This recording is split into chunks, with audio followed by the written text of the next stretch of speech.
Hi guys! Welcome ulit sa ating video. Ngayon ang pag-uusapan natin is how to derive the quadratic formula. So bibigyan ko lang kayo ng overview sa series ng mga videos na sunod nating i-upload. Bali ang focus natin is solving quadratic equation by quadratic formula or using the quadratic formula. Dito sa ating part 1, ipapakita ko muna sa inyo paano ba natin na-derive o nakuha yung tinatawag nating quadratic formula. So by the way, ito nga pala ang ating quadratic formula. X is equal to negative b plus or minus the square root of b squared minus 4ac all over 2a. Papakita ko sa inyo paano nakuha yung formula na ito. Galing dito sa ating standard form ng quadratic equation. So, ang idea ay mag-a-apply lang ako ng completing the square dito hanggang makuha ko itong quadratic formula. Okay po. Hindi muna tayo ngayon mag-solve. No? Ipapakita muna natin or i-discuss kung ano yung pinagdaan ng process, kung paano tayo nag-come up o paano natin nabuo yung quadratic formula na pwede na natin gamitin pag nag-solve ng quadratic equation. Okay? So, let's start.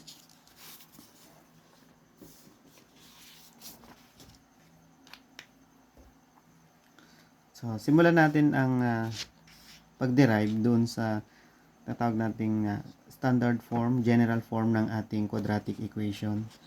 So, bali yan ay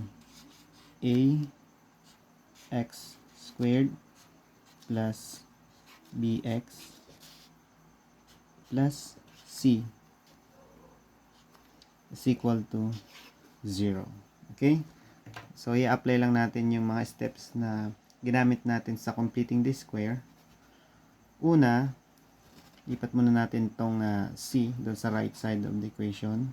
So, magiging ax squared plus bx is equal to negative c.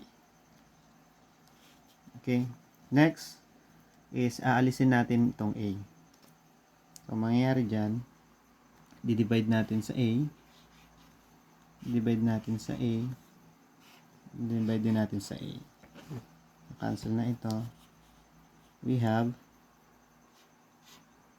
x squared plus b over a x is equal to negative c over a. Okay po. At this point, pwede na tayong mag-completing the square. Okay? Katulad sa mga nakaraang video na pinakita ko sa inyo, kukunin lang natin yung number dito. Pero ngayon, hindi na siya number, no? B over A na siya. Okay? Ito na ang coefficient ng ating x. So, sulat muna natin. Isud lang natin ng konti para bigyan natin yung space yung idadagdag nating number. X squared plus b over a x plus blank is equal to negative c over a plus blank. Okay, ano yung idadagdag natin? So, kukunin natin to b over a. B over A. Next, di ba ginagawa natin ay laging i-divide sa 2. And then, square. Ito na natin ay simplify ngayon. So, para ma-simplify yan, kunin yung numerator, B over A times reciprocal ng 2, yan ay magiging 1/2. And then, square. Okay, tingnan natin. B times 1, that is B. A times 2 is 2A. And then, naka-square pa yan. So, pag square na natin to, of course, square natin yung numerator. So, B square ay B square. Square ng denominator. 2 square ay 4. A square ay a square. So, bali, ito na ang ilalagay natin doon sa space na iniwan natin kanina. Okay, kopyahin natin. So, mag-add tayo ng b square over 4a square. Ganun din sa kabila. B square over 4a square. Okay po. Next, after natin complete ang square dito, pwede na tayo mag-factor. Okay po. So, ang factoring natin, so remember na ito ay perfect square trinomial. So, ang factor niyan is simply square root ng x squared ay x. So, lagyan natin ang square dito, baka makalimutan. Tapos pag plus, lagyan natin ng plus. And then, kunin natin ang square root nito. Square root ng b square ay b. Square root ng 4 ay 2. Square root ng a square ay a. Okay po. So, na-factor na natin. Ngayon, solve naman natin yung right side. Yung negative c over a plus b squared over 4a squared. So, pagdating dito, kopyahin muna natin. Negative c over a plus b squared over 4a squared. Kailangan natin kunin ang kanilang least common denominator o yung LCD. So, ang denominator natin ay a and 4a squared. So, ang least common denominator, LCD niyan ay 4a squared. O least common multiple ng dalawang denominator. Okay? So, ilagay natin. So, yung LCD divide sa denominator times sa numerator. So, 4a squared divided by a. So, yun ay magiging 4a. So, makancel na yung isang a dito. And then, times negative c ay negative 4ac. So, ulitin natin, ano? 4a squared divided by a. Ang result nyon ay 4a times negative c. Kaya naging negative 4ac. Next. 4a squared. Dito naman tayo. May plus. Dito naman tayo sa pangalawang fraction. 4a squared divided by 4a squared is 1.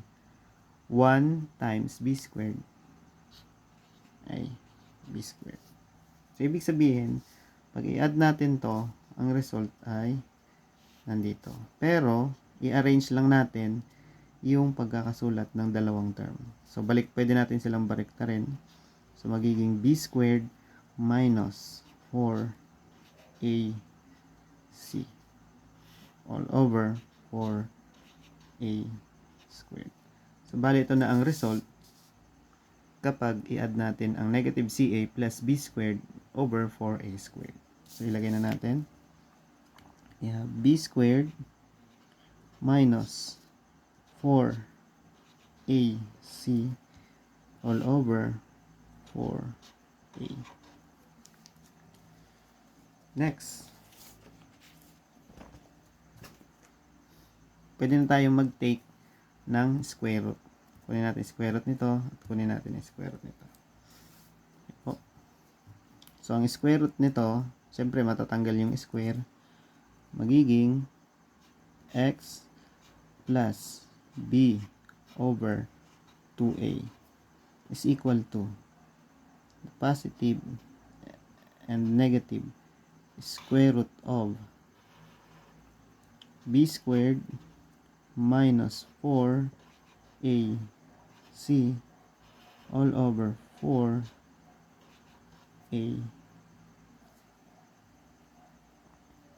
sorry, 4a squared.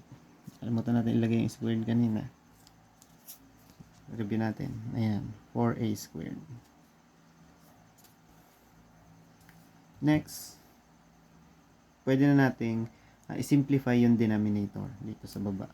Okay, so x plus b over 2a is equal to the positive and negative square root of b squared minus 4ac over, so merong square root ang 4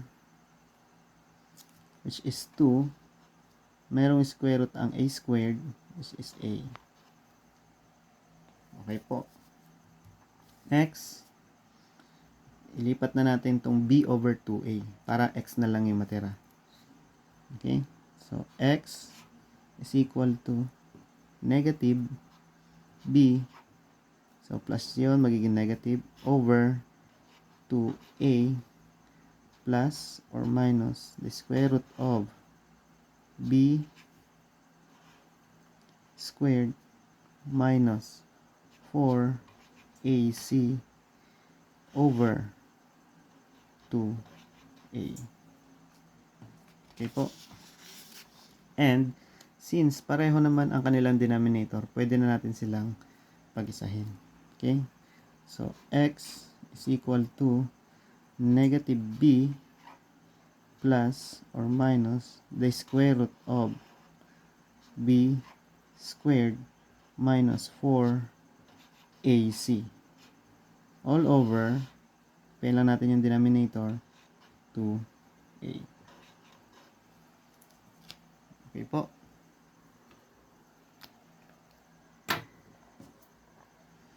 So, bale, ito na ang ating quadratic formula. Okay po. Tingnan natin kung pareho.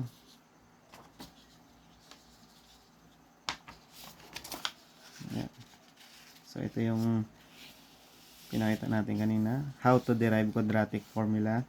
So, bale, nanggaling tayo sa ax squared plus bx plus c is equal to 0. Derive natin itong negative b plus or minus the square root of b squared minus 4ac all over 2a. So, ayan.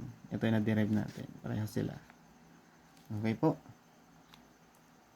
So, ayan po. Bali, ang video na ito ay kung sakaling tanungin kayo ng inyong ma'am and sir, paano ba natin ma-derive ang quadratic formula? So, isa ito sa paraan na pwede nating i-present sa ating classroom at maipakita na kung paano ma-derive o nakuha ang ating quadratic formula. So, sana marami kayong natutunan sa ating mga video. And